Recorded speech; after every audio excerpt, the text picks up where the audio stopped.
Chapter number 6 का line by line Hindi explanation. We use different kinds of fuel for various purposes at home. हम अलग अलग प्रकार के ईंधन का यूज करते हैं अलग अलग काम करने के लिए, अपने घरों में, इंडस्ट्रीज में, एंड फॉर रनिंग ऑटोमोबाइल्स, और गाड़ियों को चलाने के लिए भी अलग अलग प्रकार के फ्यूल्स, ईंधन का यूज होता है। Can you name a few fuels used in our homes? क्या अपने घरों में यूज होने वाले कुछ फ्यूल्स का नाम तुम बता सकते हो? हाँ, हमारा काऊ डंग से बना हुआ गोबर गैस हो गया, या एलपीजी सिलेंडर्स हो गई, केरोसिन ऑयल, मिट्टी का तेल भी हम अपने घरों में यूज करते हैं। Name a few fuels used in trade and industry. Industries में यूज होने वाले कुछ फ्यूल्स का नाम बताओ। तो हमारी बहुत सारी है, कोयला हो गया, हमारा चारकोल हो गया, पेट्रोल भी यूज होता है कहीं कहीं। What fuels are used for running automobiles? गाड़ियों को चलाने के लिए कौन से ईंधन का यूज होता है? हम जानते हैं पेट्रोल एंड डीजल, और आजकल तो सीएनजी भी यूज होने लगा है। Your list will contain fuels like cow dung, wood, coal, charcoal, petrol, diesel and CNG। आपका जो लिस्ट बनेगा कि कौन कौन से फ्यूल हम घरों में, इंडस्ट्रीज में और ऑटोमोबाइल्स को चलाने के लिए यूज करते हैं, तो वो सारे फ्यूल्स यहां पर दिए गए हैं। लकड़ी है, कोयला है, चारकोल है, पेट्रोल, डीजल, ये सारी चीजें मैंने आपको बताई दी हैं। You are familiar with the burning of a candle. तुम इतना तो जानते ही होगी कि एक मोमबत्ती कैसे जलती है। What is the difference between the burning of a candle and the burning of a fuel like coal? अब यहां पर एक क्वेश्चन किया गया है कि एक मोमबत्ती का जलना और कोयले का जलना, इन दोनों में डिफरेंस क्या है, अंतर क्या है? Maybe you were able to guess right. हो सकता है तुमने सही गेस किया हो। क्या अंतर है? जो कैंडल है वो फ्लेम के साथ जलता है, मतलब जब कैंडल जलता है तो वो प्रकाश देता है, लौ देता है, लेकिन जो कोयला है वो फ्लेम नहीं देता है। Similarly you will find many other materials burning without a flame.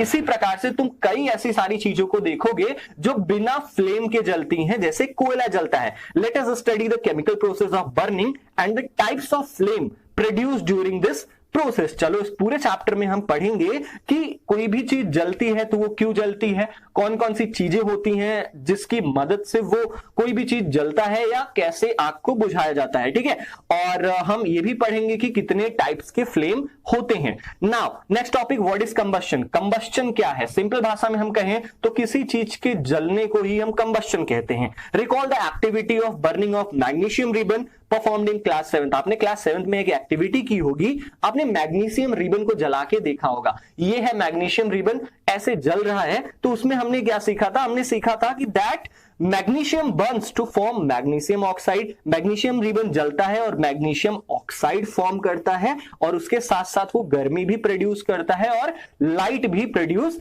करता है। We can perform a similar activity with a piece of charcoal. हमने जो क्लास 7th में एक्टिविटी की थी वैसा ही कुछ हम क्लास 8th में भी कर सकते हैं। हम आज चारकोल को जलाकर देखेंगे। आपको करना क्या है? चिमटी से hold the piece with a pair of tongs. Charcoal के एक टुकड़े को आपको चिमटी से पकड़ना है और उसे जलते हुए कैंडल के पास ले जाना है या बर्नर के पास ले जाना है।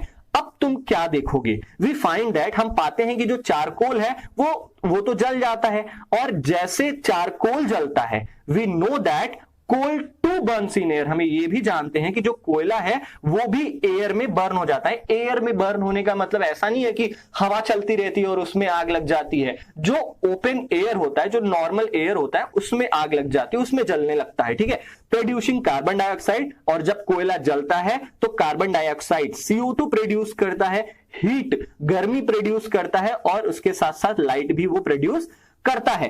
A chemical process in which a substance reacts with oxygen to give off heat is called combustion. एक ऐसा केमिकल प्रोसेस, एक ऐसी प्रक्रिया जिसमें कोई भी चीज ऑक्सीजन के संपर्क में आके ऑक्सीजन के साथ रिएक्ट करता है और हीट प्रोड्यूस करता है, उसी को हम कंबस्शन कहते हैं। कोई भी चीज है अगर वो जलता है तो हम उस प्रोसेस को कंबस्शन कहते हैं। The substance that undergoes combustion is said to be combustible. और जो चीज जलता है उसको हम कंबस्टिबल सब्सटेंसेस कहते हैं। जैसे लकड़ी जलती है तो वो कंबस्टिबल सब्सटेंसेस हो गया, पेपर जलता है इसलिए वो कंबस्टिबल सब्सटेंस हो गया। It is also called a fuel. और इसे हम और क्या कह सकते हैं? हम इसे फ्यूल भी कह सकते हैं। द फ्यूल में बी सॉलिड, लिक्विड और गैस। अब ये जो फ्यूल है, अब ये जो ईंधन है, वो सॉलिड में भी हो सकता है जैसे लकड़ी, ठीक है, और लिक्विड में भी हो सकता है जैसे हमारा पेट्रोल और डीजल हो गया। गैस भी हो सकता है जैसे हमारे एलपीजी सिलेंडर्स हो गए, हमारा सीएनजी हो गया। ठीक है,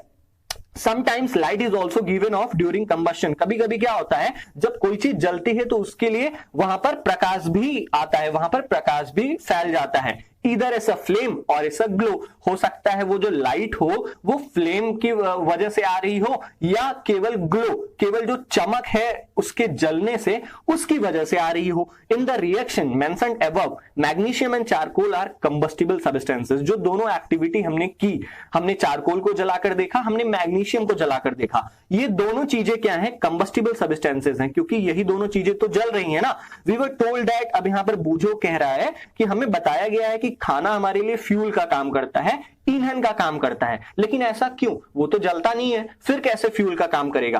तो पहेली इसका आंसर कर रही है, कह रही है कि तुम सही हो, हमारे शरीर में खाना छोटे छोटे हिस्सों में टूट जाता है और ऑक्सीजन के साथ रिएक्ट करता है, जिसकी वजह से हीट प्रोड्यूस होती है, हमारे बॉडी में गर्मी प्रोड्यूस होती है, तभी तो खाना डाइजेस्ट होता है ना। इसलिए हम कह सकते हैं जो हमारा फूड है वो भी एक तरीके का क्या है? फ्यूल है। नाउ एक्टिविटी 6.1, अब ये बहुत ही इंपॉर्टेंट एक्टिविटी है यार। इसमें आपको करना क्या है? Collect some materials like straw, match sticks, kerosene oil, paper, iron nails, stone pieces, glass etcetera. कुछ चीजें आपको इकट्ठा करनी है, जैसे मैंगो फ्रूटी वाली पाइप हो गई, प्लास्टिक वाली, माचिस की तीली, मिट्टी का तेल, पेपर और कुछ लोहे के कील और छोटे छोटे पत्थर, ग्लास, ये सारी चीजें आपको इकट्ठा करना है और under the supervision of your teacher, अपने अध्यापक, अपने टीचर के देखरेख में आपको करना क्या है? इन सारी चीजों को एक एक करके जलाना है। और इफ कंबस्शन टेक्स प्लेस, अगर इनमें से कोई भी चीज जलता है तो हम उसको कंबस्टिबल वाले कॉलम में टिक करेंगे, और अगर उन सारी चीजों में से कुछ नहीं जलता है तो उसको हम नॉन कंबस्टिबल वाले कॉलम में टिक करेंगे। चलिए देख लेते हैं कौन सा कंबस्टिबल है और कौन सा नॉन कंबस्टिबल है। पहला वुड, लकड़ी, लकड़ी जलती है, हाँ जलती है इसलिए कंबस्टिबल है। पेपर जलता है, हाँ जलता है इसलिए कंबस्टिबल है। आयरन नेल, क्या लोहा जलता है? नहीं, इसलिए वो क्या है? नॉन कंबस्टिबल है। केरोसिन ऑयल, मिट्टी का तेल, क्या जलता है? हाँ, इसलिए वो क्या है? कंबस्टिबल है। स्टोन पीस, पत्थर के टुकड़े जलते हैं? नहीं, इसलिए वो नॉन कंबस्टिबल है। स्ट्रॉ, जो मैंगो फ्रूटी वाली पाइप होती है, प्लास्टिक का होता है, जलता है, इसलिए वो कंबस्टिबल है। चारकोल, चारकोल को भी जलाया जा सकता है। चारकोल का मतलब होता है लकड़ी का कोयला, ठीक है, छोटे छोटे लकड़ी के आप ऐसे कह सकते हो जलाए हुए पार्ट होते हैं। चारकोल मान लीजिए वो जलता ही है, ठीक है। मैच स्टिक, ये तो जलता ही है। ग्लास, क्या शीशा जलता है? नहीं, इसलिए हम नॉन कंबस्टिबल वाले कॉलम में से रखेंगे। Can you name some more substances which are combustible? क्या तुम ऐसी और भी चीजों को बता सकते हो क्या जो जलती हो? You can add those to table 6.1। तुम अपनी नोटबुक में एक टेबल बनाओ 6.1 के नेम से और उसमें वो सारी चीजें रखो जो जलती हैं और वो भी चीजें रखो जो नहीं जलती हैं। Let us investigate conditions under which combustion takes place. चलो अब हम दया, इंस्पेक्टर दया की तरह इन्वेस्टिगेशन करेंगे कि आखिर आग लगती है तो कौन से कंडीशन में लगती है, क्या क्या रिक्वायरमेंट्स होती है एक आग जलाने के लिए। अभी एक्टिविटी हम करेंगे एक्टिविटी 6.2 और बहुत केयरफुली करना है। आप कैंडल पकड़ते टाइम जल ना जाइए, इस बात का ध्यान रखिए। Fix lighted candle on A table, एक टेबल पर क्या करिए, जलता हुआ मोमबत्ती रख दीजिए। Put a glass chimney over the candle, और एक चिमनी, ग्लास की चिमनी का मतलब जैसा ऐसा आपको ग्लास रखना है जिसका ऊपर का हिस्सा खुला हुआ हो, ठीक है। ऐसी चिमनी आपको उस कैंडल के ऊपर रख देनी है। और आपको करना क्या है, देखो पहली फिगर में एक चिमनी रखी गई है, लेकिन चिमनी किस चीज पर रखी गई है? दो लकड़ियों पर रखी गई है, आपको लकड़ी दिख रही होगी, ठीक है। दूसरे कंडीशन में कोई भी लकड़ी नहीं है, सीधा चिमनी रख दी गई है। तीसरे कंडीशन में लकड़ी तो है लेकिन वो क्या है, ऊपर से ढका हुआ है, ठीक है। तो इन तीनों कंडीशन में आपको ये चेक करना है कि मोमबत्ती की हालत क्या हो जाती है। पहले फिगर में जो कैंडल है वो बहुत ही आसानी से जल रहा है क्योंकि नीचे से ऑक्सीजन पास आउट हो रहा है, ठीक है। दूसरे कंडीशन में मोमबत्ती बुझने वाला है और धुआं दे रहा है, स्मोक दे रहा है। ऐसा क्यों है? क्योंकि नीचे से ऑक्सीजन पास आउट नहीं हो रहा है पूरी तरीके से, केवल ऊपर से ही थोड़ा बहुत आ रहा है। अब हमने अगर ऊपर से भी ढक दिया तब तो बिल्कुल भी ऑक्सीजन की सप्लाई कट जाएगी और जो हमारा कैंडल है वो बुझ जाएगा। तो यही था हमारा एक्टिविटी। इस एक्टिविटी से हमें क्या पता चलता है? We find that for combustion, हम ये जानते हैं, हमने ये पाया इस एक्टिविटी से कि किसी भी चीज को जलाने के लिए एयर इज नेसेसरी, हवा जरूरी है, क्योंकि हवा में होता है ऑक्सीजन और किसी भी चीज में अगर ऑक्सीजन नहीं मिलेगा तो वो चीज नहीं जलेगी। द कैंडल बर्न्स फ्रीली, अब यहां पे वही सारी कंडीशंस दी गई हैं जो मैंने आपको ऑलरेडी बता दिया है कि फिगर ए में मोमबत्ती जो है वो बहुत आसानी से जल रहा है, फिगर बी में थोड़ा बहुत फ्लिकर कर रहा है लेकिन फिर भी जल ही रहा है, लेकिन फिगर सी में जब उसको पूरी तरीके से ढक दिया गया तो वो बिल्कुल भी बुझ गया है। ठीक है, नाउ नेक्स्ट, अब यहां पर बूझो कह रहा है कि we have read that the sun produces its own heat. इसे बताया गया है कि जो सूरज है उसका खुद की गर्मी होती है, उसका खुद का प्रकाश होता है। क्या ये भी किसी प्रकार का कंबशन है? क्या ये भी किसी प्रकार का जलना है?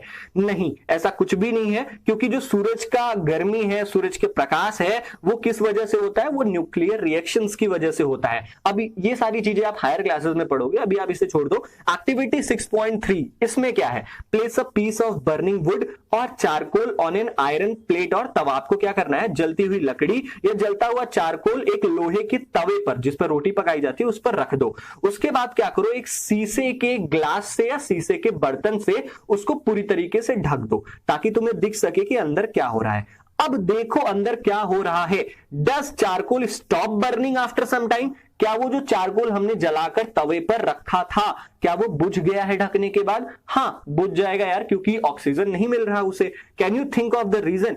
क्या कारण हो सकता है उसके बुझने का? तो कारण ये है कि एयर का जो सप्लाई है वो पूरी तरीके से बंद हो गया है, इसलिए वो जो आग है अंदर वो भी पूरी तरीके से बुझ गई है। You might have heard that when the clothes of a person catches fire. तुमने ये तो सुना ही होगा कि अगर किसी भी इंसान के कपड़े में आग लग जाती है, the person is covered with a blanket. उस इंसान को चादर से ढक दिया जाता है ताकि आग को बुझाई जा सके। ऐसा क्यों होता है? अब ऐसा इसलिए होता है यार, ताकि जब चादर से ढक देंगे हम तो एयर की सप्लाई बिल्कुल भी नहीं होगी, जिससे आग क्या हो जाएगा?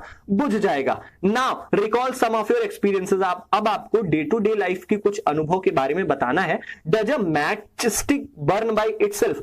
क्या जो माचिस की तीली है वो अपने आप जल जाती है? और अगर अपने आप नहीं जलती तो वो कैसे जलती है? उसे हम माचिस के डिब्बे से रगड़ते हैं तभी तो जलती है ना। You must have had an experience of burning a piece of paper. तुमने कागज का टुकड़ा कभी जलाया है? Does it burn when a burning match stick is brought near it? क्या वो जल जाता है जब हम माचिस की तीली उसके पास लेके आते हैं? हाँ, अगर हम जलती हुई माचिस की तीली कागज के टुकड़े के पास लेके आएंगे तो वो जल जाएगा। Can you burn a piece of wood by bringing a lighted match stick near it? क्या तुम ऐसे ही, जैसे तुमने कागज को जलाया, क्या तुम ऐसे ही माचिस की तीली से एक बड़ी सी लकड़ी को जला सकती हो?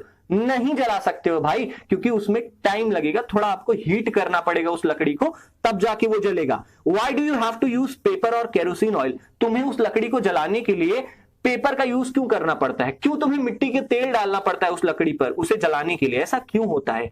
क्या तुमने कभी जंगल की आग के बारे में सुना है? नहीं सुना है तो मैं आपको बताता हूं। During extreme heat of summer, जब गर्मियों का मौसम होता है और बहुत ज्यादा गर्मी हो जाती है, तो जो जंगल में सूखे घास होते हैं उनमें ऑटोमेटिक आग लग जाती है सूरज की गर्मी की वजह से, या कभी कभी चिंगारी, जो आप ऐसे कह सकते हो, जो हमारे क्लाउड्स के स्ट्राइकिंग होता है, जो थंडर स्टॉर्म होता है, जो बारिश के मौसम में बिजलियां कड़कती हैं, उससे भी कभी कभी सूखे ग्रासेस में क्या होते हैं? आग लग जाते हैं। और ये आग धीरे धीरे पेड़ों तक पहुंच जाता है और पेड़ों से पूरे जंगल में फैल जाता है। Now do these experiences tell you that different substances catch fire at different temperature? क्या ऊपर जितनी भी चीजें हमने पढ़ी, इससे हमें यह पता चलता है कि अलग अलग चीजें अलग अलग टेम्परेचर में आग पकड़ती हैं? जैसे कागज तुरंत आग पकड़ लेता है, लेकिन लकड़ी को टाइम लगता है, कोयले को टाइम लगता है। मतलब हमें यह पता चल गया है कि अलग अलग चीजें अलग अलग टेम्परेचर पर फायर को कैच करती हैं। अब यहां पर एक बहुत इंपॉर्टेंट डिफिनेशन है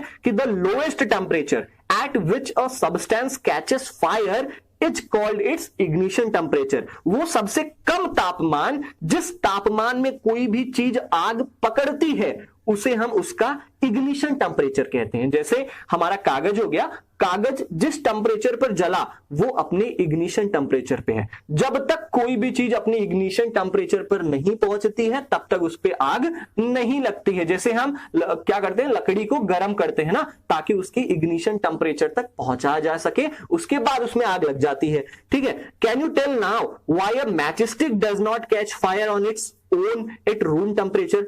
क्या अब तुम्हें पता चला, जो मैच स्टिक है, जो माचिस की तीली है, उसमें खुद जलाने वाली चीज रहती है, लेकिन वो अपने आप बिना रगड़े क्यों आग पकड़ नहीं लेती है?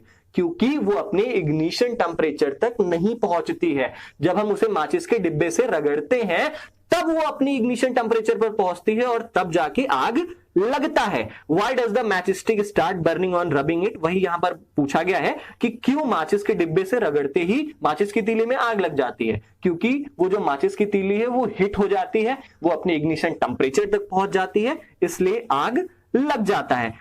अब यहाँ पर माचिस के पूरे इन्वेंशन के बारे में बताया गया है कि माचिस कैसे इन्वेंट हुआ और उसमें कौन कौन से केमिकल का यूज होता है, कैसे उसमें आग लगती है, ये सारी चीजें बताई गई हैं। ये जान लो, ये जीके के लिए इंपॉर्टेंट है, आपके सिलेबस पॉइंट ऑफ व्यू से बिल्कुल भी इंपॉर्टेंट नहीं है। जो माचिस का इतिहास है वो बहुत ज्यादा पुराना है, मोर देन 5000 ईयर्स अगो, आज से लगभग 5000 साल पहले की बात है।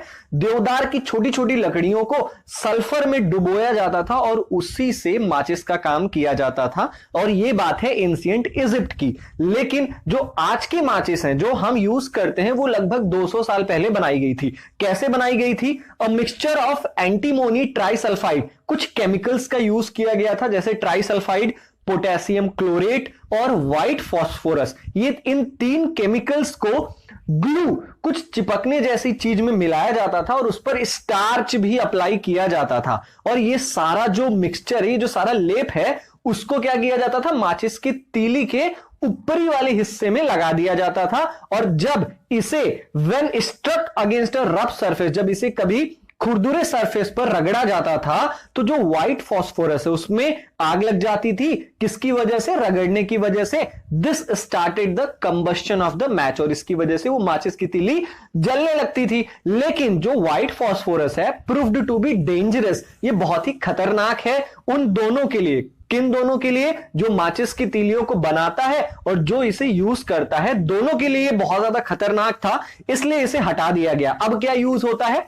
These days the head of the safety match, आज के दिनों में जो मैच स्टिक बनाई जाती है उसमें केवल 2 चीजें होती हैं, एक होता है एंटीमोनी ट्राइसल्फाइड और दूसरा होता है पोटेशियम क्लोरेट। इनको क्या किया जाता है? The rubbing surface has powdered glass, जो माचिस का डिब्बा होता है ना, उसमें भी 2 चीजें मिलाई जाती हैं और माचिस की तीली में भी 2 चीजें। माचिस की तीली में एंटीमोनी ट्राइसल्फाइड और पोटेशियम क्लोरेट होता है, और जो माचिस का डिब्बा होता है उसमें क्या होता है? उसमें शीशे के एकदम छोटे छोटे पार्टिकल्स को लगा के और रेड फास्फोरस मिलाया जाता है और माचिस के डिब्बे में लगा दिया जाता है। इससे क्या होता है? जो रेड फास्फोरस होता है वो थोड़ा कम डेंजरस होता है व्हाइट फास्फोरस के मुकाबले, ठीक है। और जब माचिस की तीली को माचिस के डिब्बे से रगड़ा जाता है, जो रेड फास्फोरस है वो व्हाइट फास्फोरस में कन्वर्ट हो जाता है, और जो व्हाइट फास्फोरस है वो तुरंत पोटेशियम क्लोरेट के साथ रिएक्शन करता है, जिससे चिंगारी निकलती है और आग लग जाता है, माचिस की तीली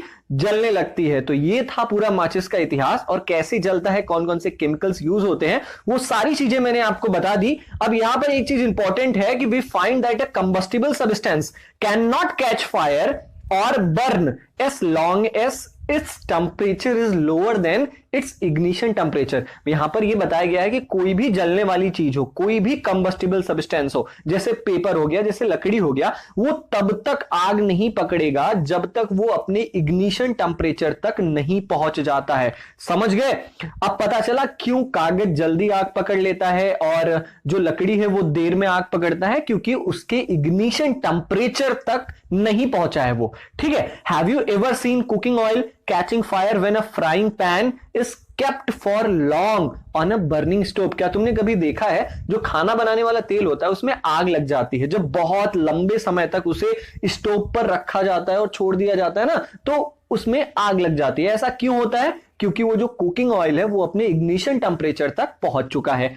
केरोसिन ऑयल, जो मिट्टी का तेल होता है और लकड़ी होती है, do not catch fire on their own, वो अपने आप से आग नहीं पकड़ते हैं। मिट्टी का तेल ऐसा नहीं है कि अपने आप जल जाएगा, लकड़ी ऐसी नहीं है कि अपने आप ही जल जाएगा, बट लेकिन अगर मिट्टी के तेल को थोड़ा सा गर्म कर दिया जाए, थोड़ी सी किसी चीज से आग लगा दी जाए, इट विल कैच फायर, इसमें आग लग जाएगी। जैसे माचिस की तीली ही उसके पास ले जाया जाए तो आग लग जाएगी, लेकिन अगर वहीं पर लकड़ी को हम थोड़ा सा हीट करें तो आग नहीं लगने वाली है। क्यों नहीं लगेगी? क्योंकि लकड़ी अपने इग्निशन टेम्परेचर तक नहीं पहुंच पाया है, ठीक है। उसको थोड़ा और गर्म करेंगे, हम थोड़ा टाइम तक गर्म करेंगे, तब जाके लकड़ी में आग लगेगी। Does it mean that ignition temperature of kerosene oil is lower than that of would. क्या इसका यह मतलब है कि जो मिट्टी का तेल है उसका इग्निशन टेम्परेचर लकड़ी के इग्निशन टेम्परेचर से कम होता है? हाँ, सही है, क्योंकि मिट्टी का तेल जल्दी आग पकड़ता है, इसलिए इसका जो इग्निशन टेम्परेचर है वो कम है,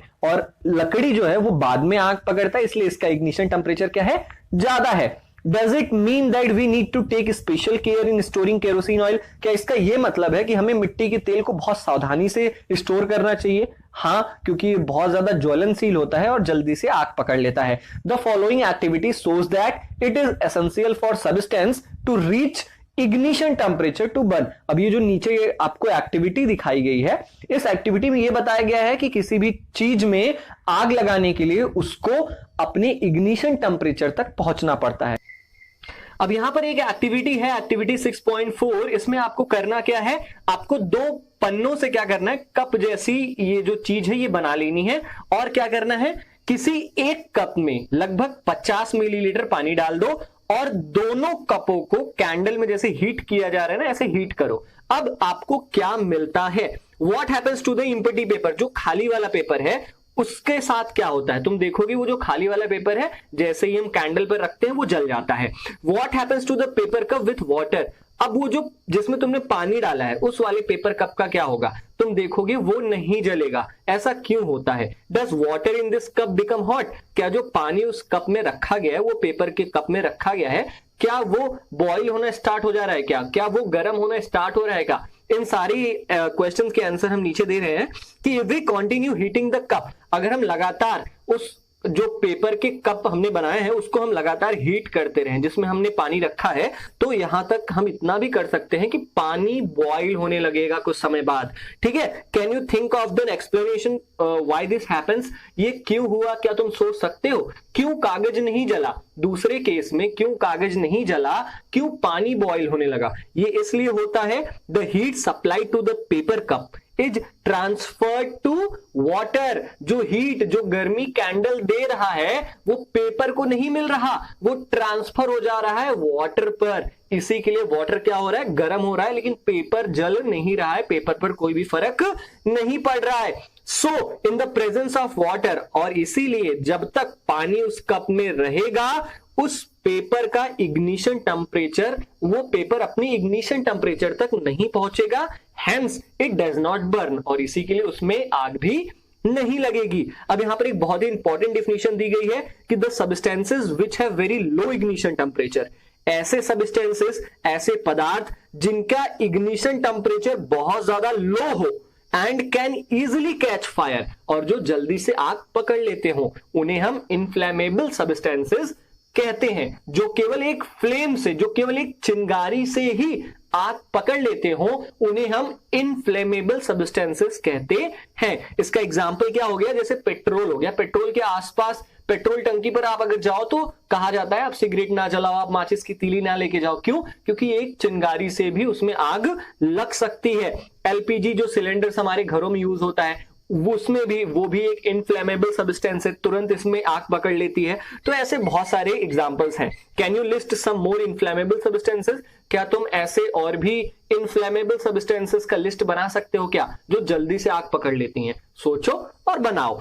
अब नेक्स्ट पॉइंट आता है हमारा कि how do we control fire? हम आग को कैसे रोक सकते हैं? यू मस्ट हैव सीन और heard of fire breaking out in homes. तुमने सुना होगा या तुमने देखा होगा कि घरों में आग लग जाती है, दुकानों में आग लग जाती है, फैक्ट्रीज में आग लग जाती है। If you have seen such an accident, अगर तुमने इस प्रकार की कोई भी घटना देखी है, right a short description in your notebook. अपने नोटबुक में इस पूरे एक्सपीरियंस के बारे में लिखिए और अपने क्लासमेट्स के साथ शेयर करिए। Find out the telephone number of the fire service in your area. आपको करना क्या है कि ये बहुत ज्यादा जरूरी है कि तुम अपने अगल बगल का जो फायर स्टेशन का नंबर है उसको रखो अपने पास। If a fire breaks out in your house, अगर तुम्हारे घर में आग लगती है और इन योर नेबरहुड या पड़ोस में आग लगती है, तो सबसे पहला काम क्या होना चाहिए? फायर ब्रिगेड को कॉल करना। It is important. अब यहाँ पर पहली पूछ रही है, बता रही है कि it is important that all of us know the telephone numbers of the fire service. ये बहुत ज्यादा जरूरी है कि हम सबके पास हमारे फायर स्टेशन, फायर सर्विस का नंबर हो, जैसे पहली के पास है। Now next, does your city town have a fire brigade station? एक क्वेश्चन पूछा गया है कि क्या तुम्हारे शहर में फायर ब्रिगेड स्टेशन है क्या? ऐसी लाल लाल गाड़ियां खड़ी रहती हैं वहां पर, उसको हम फायर ब्रिगेड स्टेशन कहते हैं। ठीक है? When a fire brigade arrives, what does it do? जब कहीं आग लगती है और फायर ब्रिगेड आता है तो वो करता क्या है? सबसे पहले आपने देखा ही होगा कि वो उसका सबसे पहला काम होता है कि जलती हुई चीज पर पानी डालना. It pours water on the fire.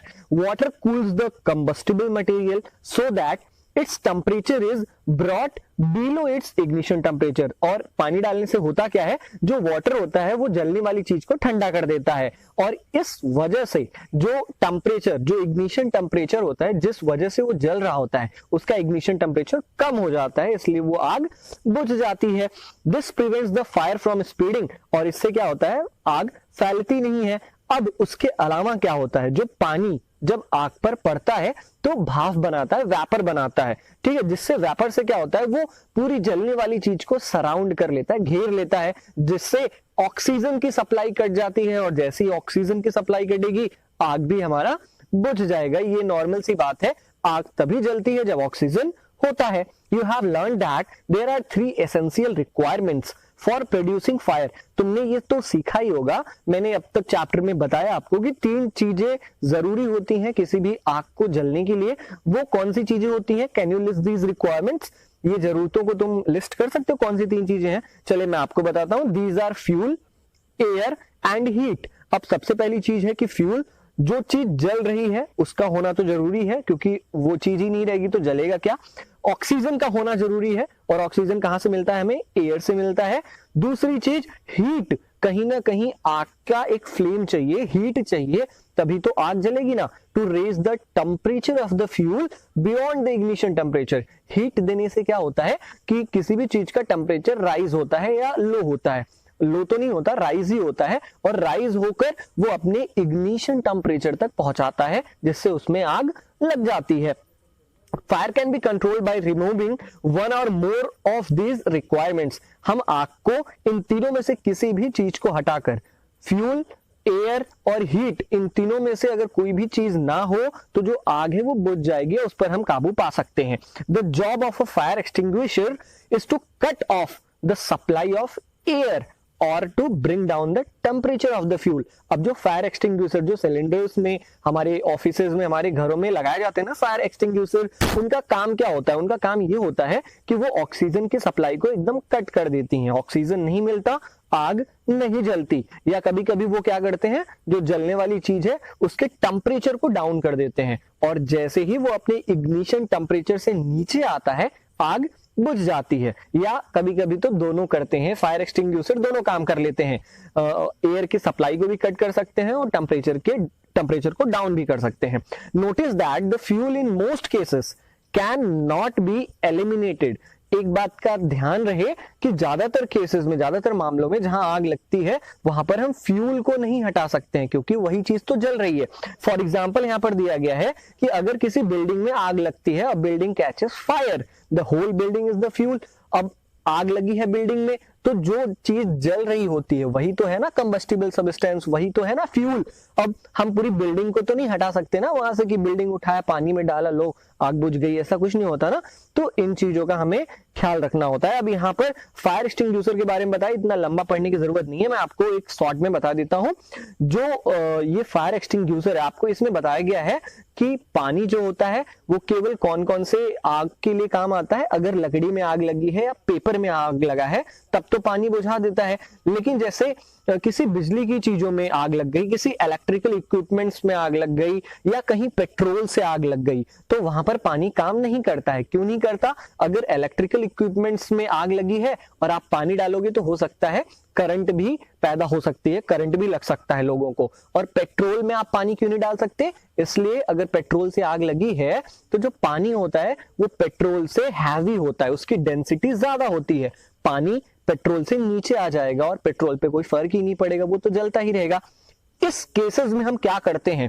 इस केसेस में हम फायर एक्सटिंग्विशर का यूज करते हैं. अब ये जैसा सिलेंडर जैसी चीज दिख रही ना, ये है फायर एक्सटिंग्विशर. इसमें कौन सी गैस होती है? इसमें CO2 होती है, कार्बन डाइऑक्साइड होता है. ये करता क्या है? ये जल्दी से जो जलने वाली चीज है उसके अगल बगल सराउंड हो जाता है, और जैसे ही CO2 आ जाता है तो ऑक्सीजन की सप्लाई कट जाती है. ऑक्सीजन की सप्लाई कट गई तो आग भी हमारा बुझ जाता है. यही यहां पर बताया गया है. नाउ टाइप्स ऑफ कंबस्टन, जलना कितने प्रकार का होता है। चलो, bring a burning match stick और gas lighter near gas stove in the kitchen. आपको करना क्या है इस एक्टिविटी में, एक्टिविटी नहीं है एक्चुअली, आप क्या करो कि एक जलती हुई माचिस की तीली को या लाइटर, जो गैस जलाने वाली लाइटर होती है ना, उसको किचन में ले जाओ और जो गैस स्टोव है जिस पर खाना पकाया जाता है उसके जो नॉब है, जो उसका बटन है जिससे वो ऑन होता है, उसको क्या कर दो, टर्न ऑन कर दो।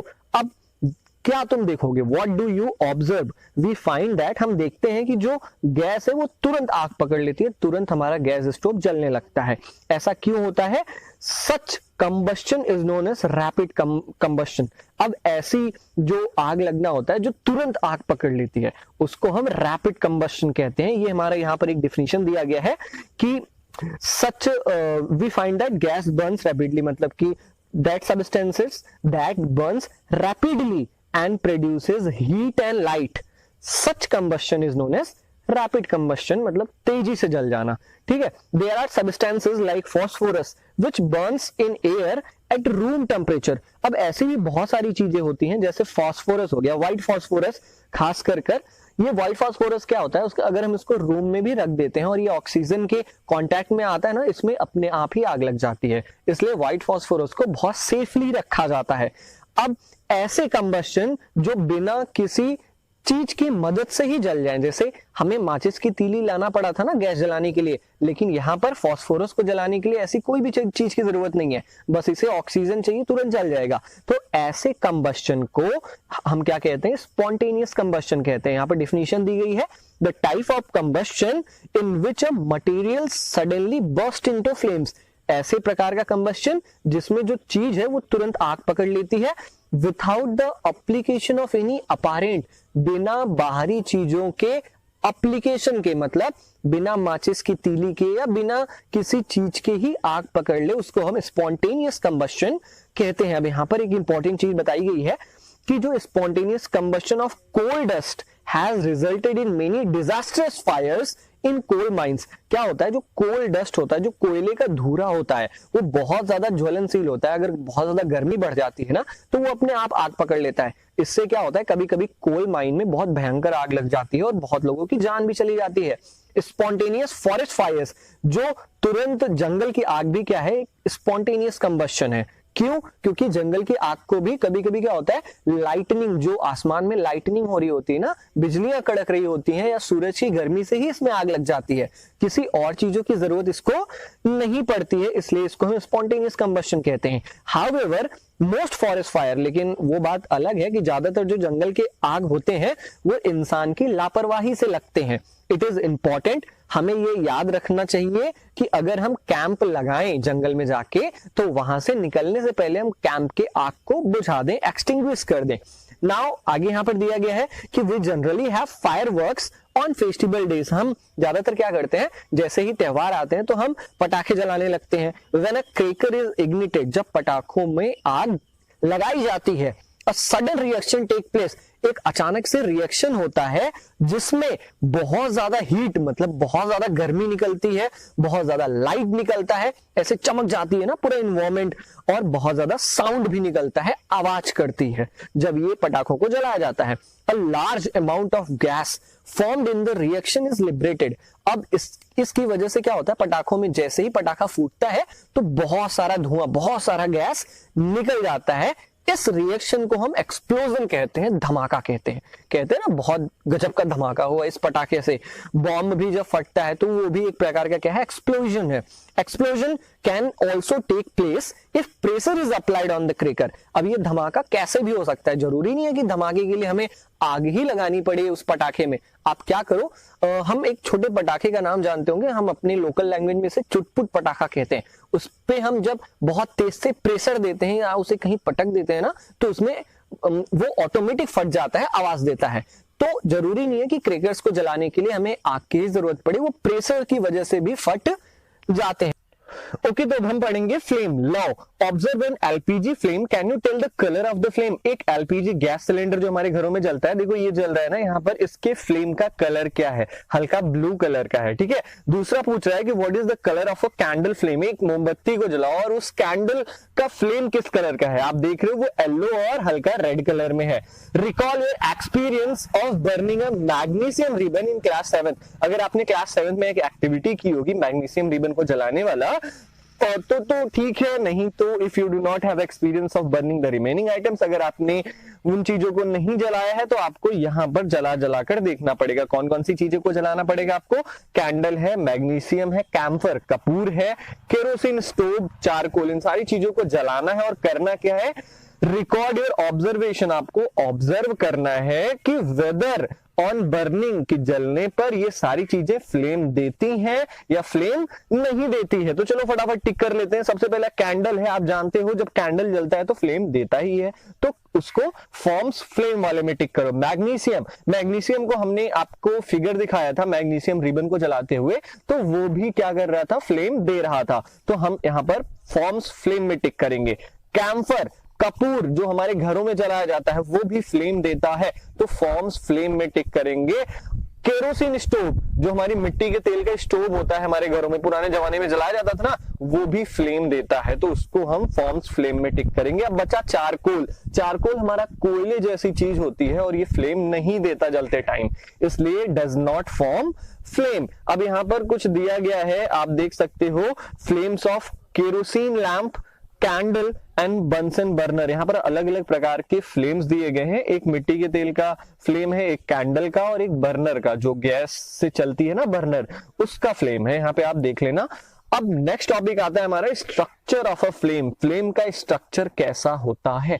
नाउ एक एक्टिविटी करनी पड़ेगी इसके लिए हमें। लाइट अ कैंडल, कैंडल को जलाओ, मोमबत्ती को जलाओ, hold a glass tube with a pair of tongs. अब क्या करना है आपको, बिल्कुल ऐसे, ये ग्लास ट्यूब दिख रहा है ना, ये एक्टिविटी आप, मैं बता देता हूं, फिगर देखो बस। ग्लास ट्यूब लेना है, ग्लास ट्यूब मतलब दोनों तरीके से वो ओपन रहता है, इधर से भी ओपन रहता है और उधर से भी ओपन रहता है। आपको करना क्या है, ग्लास ट्यूब को आपको ये जो डार्क जोन होता है, ये कैंडल का जो नीचे वाला हिस्सा होता है, वहां पे आपको लगा देना है और दूसरे वाले हिस्से में जलती हुई माचिस की तीली लेके आनी है। आप देखोगे कि इस तरफ हल्का हल्का फ्लेम दिख रहा है। ये फ्लेम क्यों होता है, ये फ्लेम इसलिए होता है क्योंकि जो कैंडल है वो धीरे धीरे पिघल रहा है, वेपोराइज हो रहा है, और जैसे जैसे कैंडल पिघलेगा इधर वेपर्स आएंगे इस तरफ और इधर भी फ्लेम जल जाएगा। यही हमें पता करना था। अब यहां पर एक बहुत ही इंपॉर्टेंट चीज है कि द सब्सटेंसेस, ऐसे पदार्थ विच वेपोराइज, जो जलते जलते वेपोराइज हो जाए, वेपर बन जाए, उड़ जाए, जो जलते जलते ड्यूरिंग बर्निंग वो फ्लेम देते हैं। फिर से सुन लो, वो सब्सटेंसेस जो जलते जलते वेपोराइज हो जाए, मतलब जलते जलते खत्म हो जाए, जैसे मोमबत्ती हो गई, मिट्टी का तेल हो गया, ये जलते जलते खत्म हो जाते हैं ना, तो इन फ्यूल्स जो होते हैं वो क्या होता है, वो फ्लेम्स देते हैं। जैसे कि केरोसिन ऑयल, मिट्टी का तेल मैंने आपको बताया, मॉल्टन वैक्स मैंने बताया, मोमबत्ती, तो ये सारी चीजें क्या होती हैं, फ्लेम्स देती हैं, क्योंकि ये जलते जलते क्या हो जाती हैं, वेपोराइज हो जाती हैं, उड़ जाती हैं। अब एक चीज और दी गई है कि charcoal on the other hand does not vaporise. और दूसरी तरफ अगर हम देखें तो चारकोल जो कि कोयले जैसा होता है और वो वेपोराइज नहीं होता, वो वेपर्स बन के उड़ नहीं जाता है, क्योंकि कोयला जलेगा तो उसकी राख भी वहीं पर ही रहेगी ना। तो जो चीजें वेपोराइज नहीं होती वो फ्लेम नहीं देती हैं, so does not produce a flame. हमने एक्टिविटी 6.6 में देखा कि जो वेपर्स हैं, जो वैक्स, जो मोमबत्ती के ये वेपर्स है ना, वो इस तरफ आ रहे हैं और इसी की वजह से वो माचिस की तीली अगर हम इसके पास लेके आए तो फ्लेम जलने लगेगा। समझ गए क्यों होता है ऐसा। अब आगे बढ़ने से पहले मैं आपको कैंडल के पार्ट्स बता देता हूं, क्योंकि आगे आपको टर्म्स आएंगे तो आप कंफ्यूज ना हो कि कौन कौन से कैंडल के पार्ट होते हैं, क्या ल्यूमिनस जोन क्या होता है, नॉन ल्यूमिनस जोन क्या होता है। चलो आप देखो, कैंडल का सबसे हॉटेस्ट पार्ट सबसे ऊपर दिया गया है, जो सबसे गर्म हिस्सा होता है, इसको हम कहते हैं non luminous zone. Non luminous zone, ठीक है। जो बीच वाला हिस्सा होता है जो येलो कलर का है, मॉडरेटली हॉट, उसको हम कहते हैं ल्यूमिनस जोन, ठीक है। और जो नीचे होता है, जो सबसे कम गर्म होता है, जो लीस्ट हॉट होता है, उसको हम कहते हैं डार्क जोन या ब्लैक जोन, ठीक है। नीचे हमारा कैंडल है, वैक्स कैंडल है, इतना तो हम जानते ही हैं। सबसे ऊपर वाले हिस्से को हम आउटर मोस्ट जोन कहते हैं, बीच वाले को हम मिडिल जोन कहते हैं, और जहां से वो विक निकला रहता है, वो बत्ती निकली रहती है ना जलाने वाली, उसको हम कहते हैं इनर मोस्ट जोन। फिर से जान लो, ल्यूमिनस नॉन ल्यूमिनस कौन सा है, जो सबसे हॉटेस्ट पार्ट है वो नॉन ल्यूमिनस जोन है, जो ब्लू कलर का है, ठीक है। और जो येलो कलर का है वो हमारा क्या है, ल्यूमिनस जोन है। Got it. नाउ आगे हम पढ़ते हैं कि when the candle flame is steady, जब कैंडल का जो फ्लेम है, जो लौ है, वो एकदम ठीक से जल रहा हो, तो तुम्हें क्या करना है, एक साफ ग्लास की प्लेट लेनी है, एक साफ ग्लास की स्लाइड लेनी है, ठीक है। और उसको क्या करना है, ल्यूमिनस जोन पे रख देना है, बिल्कुल ऐसे। अब तुम क्या देखोगे, hold it there with a pair of tongs, चिमटी से उसको 10 सेकेंड तक वहीं पर पकड़ के रखो और उसके बाद हटा लो। अब तुम क्या देखोगे, तुम देखोगे कि एक गोले कलर का, सर्कुलर ब्लैक कलर का रिंग बन गया है धुएं का, धुएं के धब्बे पड़ गए हैं। इसका मतलब क्या है, it indicates the deposition of unburned carbon particles. ये हमें बताता है कि जो मोमबत्ती है, जो कार्बन पार्टिकल्स को वो नहीं जला पाई है, वो वेपोराइज हो रहे थे, लेकिन ग्लास स्लाइड लगाने की वजह से काले काले धब्बे स्लाइड पर पड़ गए, ठीक है। होल्ड अ थिन, अब नेक्स्ट चीज हमें करना है कि एक पतली सी कॉपर की तार लो और उसको लगभग 30 सेकेंड तक मोमबत्ती के ये जो हॉटेस्ट पार्ट होता है वहां पर रखो, ठीक है। आप देखोगे कि जो आउटसाइड फ्लेम, जो फ्लेम के बाहर वाला हिस्सा है, वो बिल्कुल रेड हो गया है। इसका मतलब क्या है, notice that the portion of the copper wire just outside the flame gets red hot. तुमने देखा कि जो ये फ्लेम के बाहर वाला हिस्सा है वो एकदम लाल हो जाता है, उसका टेम्परेचर एकदम बढ़ जाता है। इसका मतलब क्या है, does it indicate that the non luminous zone of the flame has a high temperature. क्या इसका ये मतलब है कि जो नॉन ल्यूमिनस जोन है, नॉन ल्यूमिनस जोन मतलब हमने यहाँ पे बताया था ना सबसे हॉटेस्ट पार्ट होता है, तो यही यहाँ पर कह रहा है कि जो नॉन ल्यूमिनस जोन होता है वो सबसे गर्म हिस्सा होता है कैंडल का। In fact this part of the flame is the hottest part. अब यहां पर एक और बहुत इंपॉर्टेंट चीज है कि जो सुनार होता है वो आपने देखा होगा, ये है यहां पर सुनार, आपने देखा होगा वो मुंह में पाइप लगाकर आउटर मोस्ट जोन से क्या करता है, जो कैंडल, जो फ्लेम का आउटर मोस्ट जोन होता है, आउटर मोस्ट जोन मतलब देख रहे हो सबसे ऊपर वाला हिस्सा, उससे ये क्या करता है, उससे ये जो सोना होता है, चांदी होता है, इससे वो पिघलाता है। ऐसा वो क्यों करता है, आपसे क्वेश्चन पूछा गया है कि why do they use the outer most zone of the flame. जो सुनार होते हैं वो क्यों फ्लेम के आउटर मोस्ट हिस्से से सोने और चांदी को पिघलाते हैं। ये ऐसा इसलिए करते हैं क्योंकि जो फ्लेम का आउटर मोस्ट जोन होता है वो सबसे हॉटेस्ट पार्ट होता है। यहां पर लिखा गया है ना हॉटेस्ट पार्ट, और इस तरफ देखो आउटर मोस्ट जोन, तो आउटर मोस्ट जोन सबसे गर्म हिस्सा होता है। अब गोल्ड और सिल्वर का जो मेल्टिंग पॉइंट होता है, जो उनको पिघलने के लिए तापमान चाहिए होता है, वो बहुत हाई होता है, और वो उन्हें कहां मिलेगा, वो उन्हें आउटर मोस्ट फ्लेम में मिलेगा। इसलिए जो सुनार होते हैं वो आउटर मोस्ट लेयर से क्या करते हैं, अपने गोल्ड और अपने सिल्वर को मेल्ट करते हैं। समझ में आ गया। अब नेक्स्ट टॉपिक आता है हमारा कि व्हाट इज फ्यूल, ईंधन क्या होता है। Recall that the sources of heat energy for domestic and industrial purposes are mainly wood, charcoal, petrol, kerosene etcetera. हम जानते हैं कि हमारे घरों में या इंडस्ट्रीज में भी हीट एनर्जी देने के लिए, मतलब कोई चीज पकाने के लिए हम क्या करते हैं, हीट एनर्जी लेते हैं, और वो हीट एनर्जी हमें कहां से मिलता है, ज्यादातर लकड़ियां जला के मिलता है, चारकोल जलाकर मिलता है, पेट्रोल जलाकर मिलता है, केरोसिन मिट्टी का तेल जलाकर मिलता है। इन्हीं सारे सब्सटेंसेस को हम फ्यूल्स कहते हैं। अब एक अच्छा फ्यूल कैसा होना चाहिए, a good fuel is one which is readily available. एक अच्छा फ्यूल, एक अच्छा ईंधन वो होता है जो आसानी से अवेलेबल हो, मौजूद हो, इट इज चीप, वो सस्ता हो, और it Burns easily in air at a moderate rate, और ये आसानी से ऑक्सीजन के कांटेक्ट में आने से जलने लगे। हम उसको अगर जलाएं तो ऑक्सीजन के कांटेक्ट में वो ठीक से जले और मॉडरेट रेट से जले। मॉडरेट रेट का मतलब ऐसा नहीं है कि बहुत ज्यादा धमाका सा हो जाए, ठीक है, आराम से मॉडरेट रेट पे जले।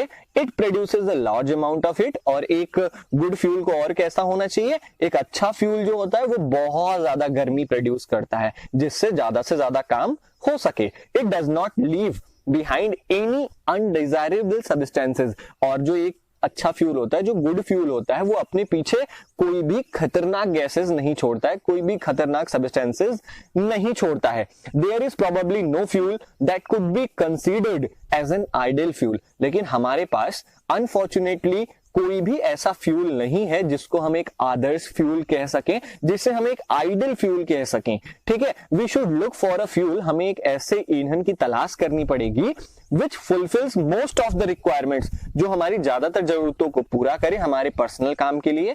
Fuels differ in their cost. जो ईंधन होते हैं, जो फ्यूल्स होते हैं, वो अलग अलग दामों पे मिलते हैं।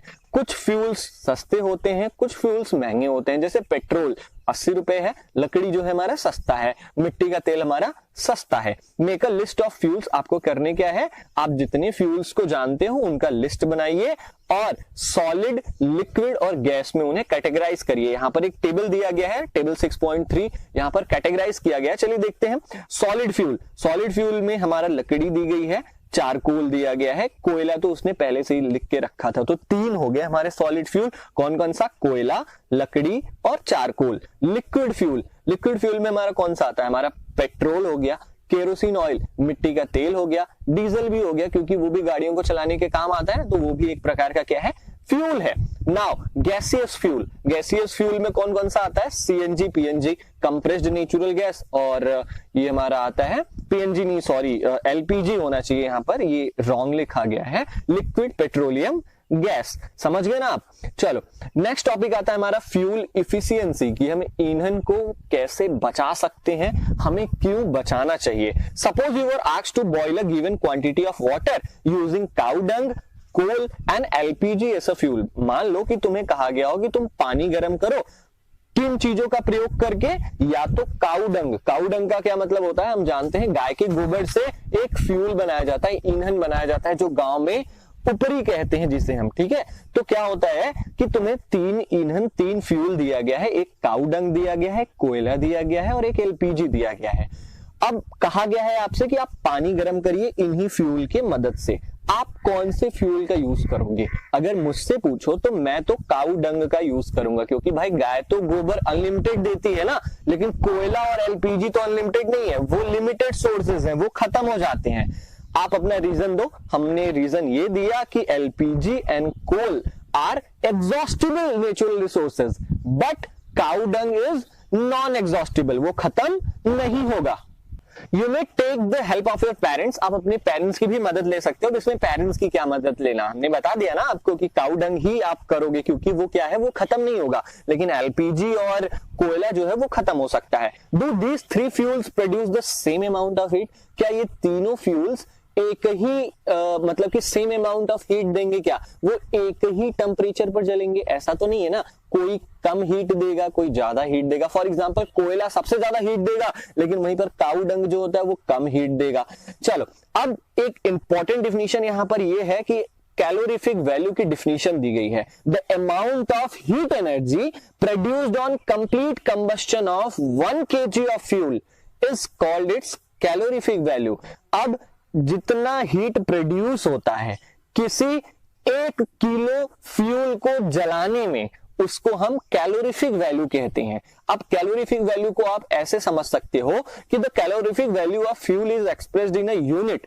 जो कैलोरीफिक वैल्यू होता है अलग अलग चीजों का, उसको हम किलो जूल पर किलोग्राम में क्या करते हैं, मेजर करते हैं। फिर से जान लो, किलो जूल, केजे पर केजी, किलो जूल पर केजी में हम इसे क्या करते हैं, मेजर करते हैं। ये यूनिट होता है कैलोरीफिक वैल्यू का। चलो अब हम अलग अलग सब्सटेंसेस के कैलोरीफिक वैल्यू देखेंगे। कैलोरीफिक वैल्यू का मतलब ये समझ लो कि कितना हीट देता है। जैसे देखो काउ डंग जो मैंने अभी बताया, गाय के गोबर से जो ईंधन बनाया जाता है, वो 6000 से 8000 किलो जूल हीट देता है। नाउ लकड़ी वहीं पर 17000 से 22000 किलो जूल हीट देता है। नाउ 1 किलो लकड़ी जलाने पर 17000 से 22000 किलो जूल हीट देता है। वहीं पर cow dung 1 kilo cow dung जलाने पर 6000 से 8000 किलो जूल हीट देता है। समझ गए ना? सबसे कम किसका है? काउ डंग का ही तो है ना, गाय के गोबर का ही यहां पर सबसे कम है। आप देख लेना, अलग अलग चीजों का अलग अलग कैलोरीफिक वैल्यू है। कैलोरीफिक वैल्यू का मतलब कितना गर्मी वो देता है, कितना हीट वो देता है। अब यहाँ पर हमारा नेक्स्ट टॉपिक आता है कि burning of fuels leads to harmful products. अगर हम फ्यूल्स को जलाएंगे तो वो अपने पीछे बहुत ही खतरनाक प्रोडक्ट्स को छोड़ के जाता है, बहुत ही खतरनाक गैसेस छोड़ता है, जिससे ना कि केवल हमारे एनवायरमेंट गंदा होता है बल्कि हमें अलग अलग प्रकार की डिजीजेस भी होती हैं।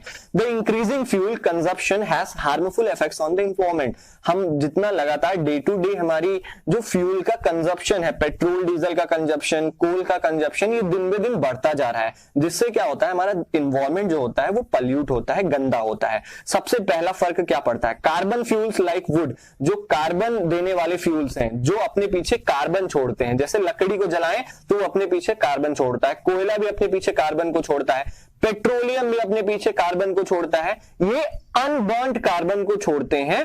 अब ये जो अनबर्न्ड कार्बन पार्टिकल्स होते हैं ना, these fine particles are dangerous pollutants, ये बहुत ही खतरनाक चीजें होती हैं, बहुत ही खतरनाक पॉल्यूटेंट्स होते हैं, जो कि हमारे अंदर एक बहुत ही खतरनाक बीमारी को पैदा करते हैं, जिसको हम अस्थमा कहते हैं, जिसमें सांस लेने में दिक्कत होती है। ठीक है, अब यहां पर दिया गया है कुछ, आप इसको पढ़ लेना, ये सिलेबस के पॉइंट ऑफ व्यू से इंपॉर्टेंट नहीं है। Now second point, burning of fuel से हमें दूसरा क्या नुकसान होता है, incomplete combustion of these fuels. अगर ये जो फ्यूल्स हैं, जो पेट्रोल हो गया, डीजल हो गया, वुड हो गया, अगर ये ठीक से नहीं जले, इनका कंबस्शन ठीक से ना हो, अगर इनका कंबस्शन इनकम्प्लीट हो, तो ये अपने पीछे कार्बन मोनोऑक्साइड गैस, जो कि ओजोन लेयर को होल करने में सबसे बड़ा हाथ होता है कार्बन मोनोऑक्साइड गैस का, वो छोड़ता है। It is very poisonous gas, ये बहुत ही जहरीला गैस है। It is dangerous to burn coal in a closed room. जो कोल होता है, जो कोयला होता है, उसको अगर हम एक कमरे में जलाएंगे ना, तो ये बहुत ही खतरनाक हो सकता है। जो द कार्बन मोनोऑक्साइड गैस, जो ये कार्बन मोनोऑक्साइड गैस होता है, वो यहां तक इंसान को मार भी सकता है। अगर एक बंद कमरे में कोयला जला के रख दिया जाए और वहीं पर कोई इंसान सो रहा हो, तो वो मर जाएगा। ठीक है, क्यों? क्योंकि जो ये कोयला होता है वो अपने पीछे क्या करता है, कार्बन मोनोऑक्साइड गैस छोड़ता है, जो कि बहुत खतरनाक होती है। नाउ ये बूझो बोल रहा है, ओहो, so that is why we are advised never to sleep in a room with burning or smoldering coal fire in it। और बूझो को अब समझ में आया कि अब हमें पता चला कि क्यों लोग कहते हैं कि जिस कमरे में कोयला जल रहा हो या जिस कमरे में कोयले की धुएं निकल रहे हो, उसमें हमें नहीं सोना चाहिए। तीसरा सबसे बड़ा नुकसान क्या है हमें फ्यूल जलाने से, कंबस्शन ऑफ मोस्ट फ्यूल्स, ज्यादातर ईंधन को जलाने से कार्बन डाइऑक्साइड गैस निकलती है। ठीक है, और अगर कार्बन डाइऑक्साइड गैस की मात्रा बढ़ जाती है तो ग्लोबल वार्मिंग होगा। ग्लोबल वार्मिंग का मतलब क्या है, यहां पर दिया गया है, global warming is the rise in temperature of the atmosphere. Atmosphere, हमारे वातावरण का तापमान बढ़ जाना ही ग्लोबल वार्मिंग है। जब बहुत ज्यादा गर्मी हो जाएगी इस धरती पे, तब हम कहते हैं कि ग्लोबल वार्मिंग हो गया है, मतलब ये जो पूरा धरती है, ये जो ग्लोब है, वो वार्म हो गया है। ठीक है, this results among other things in the melting of polar glaciers. और इनसे क्या होता है, जो हमारे बड़े बड़े बर्फ के चट्टान है वो पिघलेंगे, और जब पिघलेंगे तो समुद्र की जो पानी का लेवल है वो बढ़ जाएगा, जिससे क्या होगा, जो कोस्टल एरियाज हैं, जैसे समुद्र के किनारे कौन कौन से शहर हैं, मुंबई है, कोलकाता है, आप देखोगे यहाँ पर अक्सर बाढ़ आते रहते हैं। ये क्यों होता है, क्योंकि हम इन गैसेस का यूज बहुत ज्यादा हमने कर दिया है। हमारे फ्रिज से भी, हमारे एसी से भी, हर जगह से कार्बन डाइऑक्साइड, कार्बन मोनोऑक्साइड, ऐसे हार्मफुल गैसेस निकलती है, जिससे हमारी धरती का तापमान बहुत बढ़ गया है। और ये ग्लेशियर्स पिघल रहे हैं, जिससे क्या होता है, जो किनारे वाले जो स्टेट्स हैं, जो समुद्र के किनारे आते हैं, वो बाढ़ में बह जाते हैं। चलो, नाउ फोर्थ और सबसे लास्ट वाला पॉइंट क्या है कि burning of coal and diesel releases sulphur dioxide. अगर हम कोयला को या डीजल को जलाते हैं तो वो अपने पीछे सल्फर डाइऑक्साइड गैस छोड़ता है। It is an extremely suffocating and corrosive gas. अब ये जो सल्फर डाइऑक्साइड होता है, ये बहुत ही ज्यादा दम घुटाने वाला गैस है और बहुत ही खतरनाक गैस है, कोरोसिव गैस है।